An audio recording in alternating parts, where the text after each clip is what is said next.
Olá, terceiro paz e terceiro fé.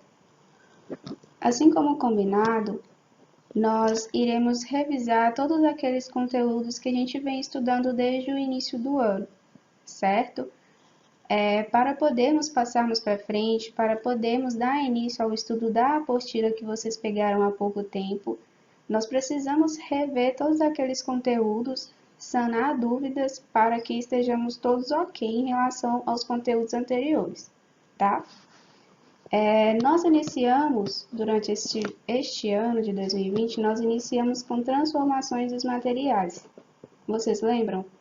Lembram lá de transformações físicas e químicas, ou fenômenos químicos e físicos? Lembram?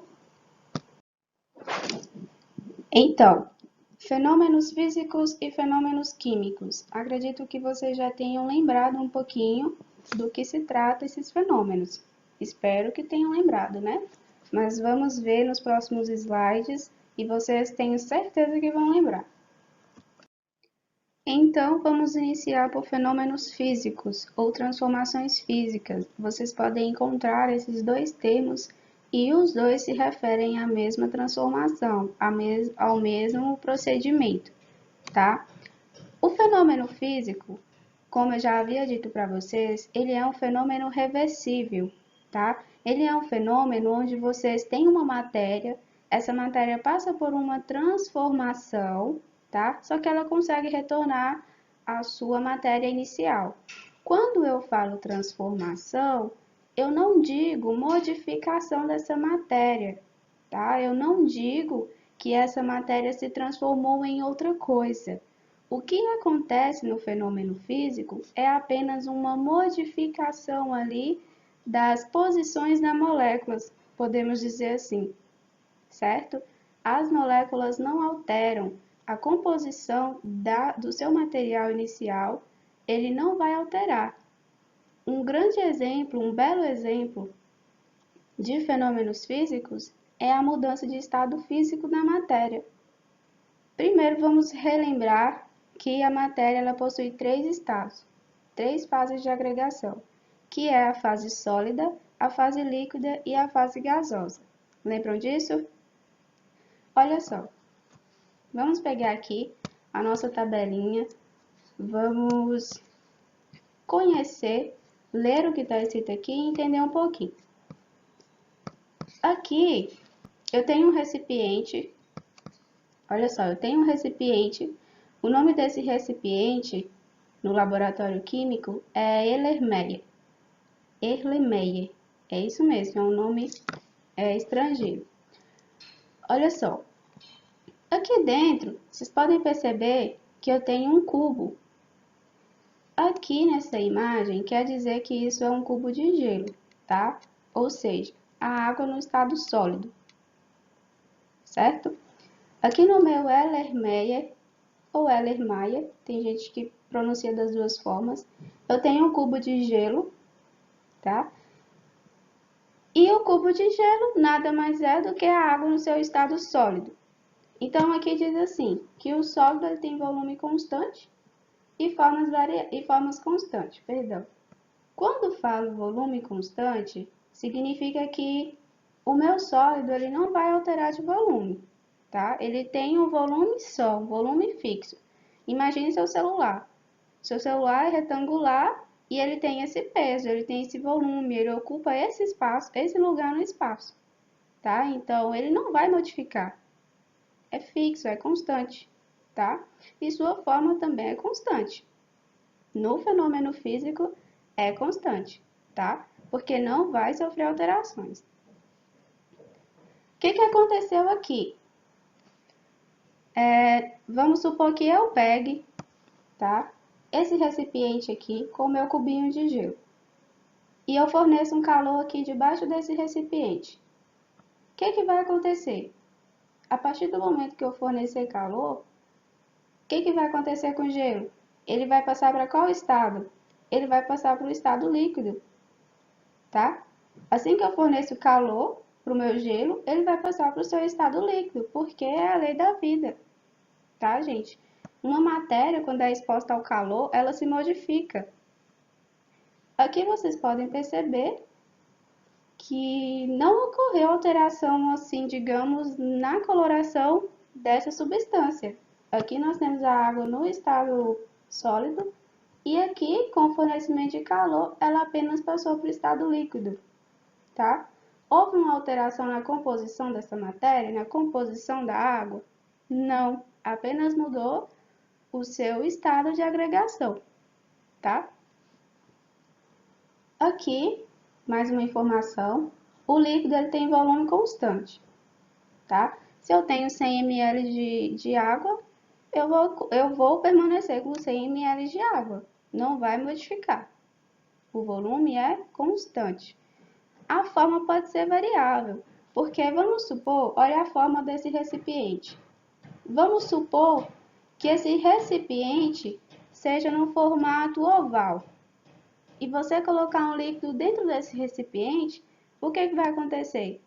O líquido que você colocar dentro do recipiente vai adquirir aquela forma do recipiente. Não é assim que funciona? Imagine a sua garrafinha de água. Você vai encher sua garrafinha de água e vai colocar na geladeira. Se a sua garrafinha for redonda, a água vai ficar lá dentro no formato redondo, ou líquido, qualquer líquido que você colocar. Se for retangular, vai ficar retangular. Se for quadrado, vai ficar quadrado, tá? Então, o líquido, ele tem essa característica de adquirir formas variáveis, certo? Continuando, vamos supor então que nós já conseguimos derreter o nosso gelo por causa do fornecimento de calor. O que vai acontecer então? Nós temos aqui líquido, tá? E vamos fornecer calor. A partir do momento que eu forneço calor aqui embaixo, desse recipiente, vai chegar um momento que esse líquido vai começar a evaporar, não é? Vai começar a entrar no seu estado gasoso. Lembrando que essa passagem do estado líquido para o gasoso chama vaporização. São classificados em dois, tá? São classificados em ebulição e evaporação. Evaporação é uma passagem lenta, é uma passagem que a gente não consegue perceber a olho nu. Por que nós não conseguimos perceber? Porque ocorre lentamente, não ocorre a formação de bolhas, não ocorre aquela fermentação, não ferve, tá, o líquido. É uma passagem assim do líquido para o gasoso que a gente não consegue notar. Já o ebulição ele é uma passagem rápida, você já consegue ver as bolhas se formando, tá? Você já consegue ver que tem uma agitação do líquido dentro do recipiente, tá? Costumam-se dizer que ebulição é quando se fornece uma quantidade de calor muito alta. E evaporação é a quantidade de calor como se fosse na temperatura ambiente. Tem líquidos que são bem sensíveis e evaporam com facilidade, tá? E tem outros que não, que é necessário fornecer calor, então o processo é chamado de ebulição. Aqui no caso, aqui não especificou o calor que está fornecendo, se é o calor ambiente ou se é outro tipo de calor. Então, aqui nós só vamos chamar de vaporização. Ficou claro? Olha só, essas são observações experimentais que podemos enxergar. São, portanto, características macroscópicas da substância. Voltando um pouquinho aqui no estado gasoso, que é a transformação que nós obtivemos no final, através do fornecimento de calor aqui para essas substâncias, o gás ele tende a se expandir. Vocês estão percebendo aqui que está ocupando todo o recipiente, não é isso que está acontecendo? Então aqui, o que aconteceu dentro desse líquido? O gás ele se expandiu para dentro desse líquido. É uma característica do gás. As moléculas no estado gasoso, elas têm uma energia muito alta, então elas ficam se repelindo, tá? Quanto mais longe elas puderem ficar uma das outras, elas vão ficar devido à sua quantidade de energia, tá?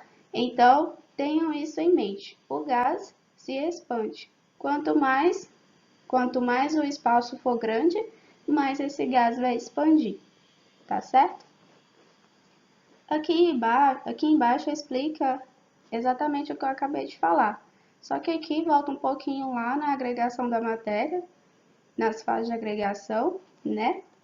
Aqui no estado sólido nós temos as moléculas bem juntinhas. Vocês podem perceber aqui, ó, elas estão numa forma quadrada bem bonitinha, bem organizada. Essa é uma característica do estado sólido. Aqui nós temos a característica do estado líquido, onde as moléculas já começam a se afastar um pouco, tá? Já começam a ficar mais desorganizadas, devido à sua energia que vai começando a aumentar, a energia que existe em volta das moléculas, certo? E pelo fato dessa energia só ir aumentando, no estado gasoso nós já temos ela bem afastadas umas das outras, como eu acabei de dizer, certo? Coloquei aqui alguns exemplos de transformações físicas, que é como a dilatação de um metal pelo calor, tá, gente? Quando se coloca um metal, se fornece calor para um metal, vai chegar em um momento, né? Depende muito do metal, mas vai chegar em um momento que esse metal ele vai começar a expandir, vai começar a dilatar, tá? Então isso se chama transformação física. Por quê? Porque esse metal ele não vai se transformar, ele vai apenas expandir um pouquinho, vai começar a dilatar, tá certo? Dissolução de uma substância em líquido também é uma transformação física. Um grande exemplo de dissolução de uma substância em algum líquido é água e sal. Você pega o sal, dissolve em água, você vai ter ali uma substância com água e sal, tá? Caso você queira separar os dois, é possível sim. É só fornecer uma fonte de calor que a água evapora e então nós vamos obter o sal, tá?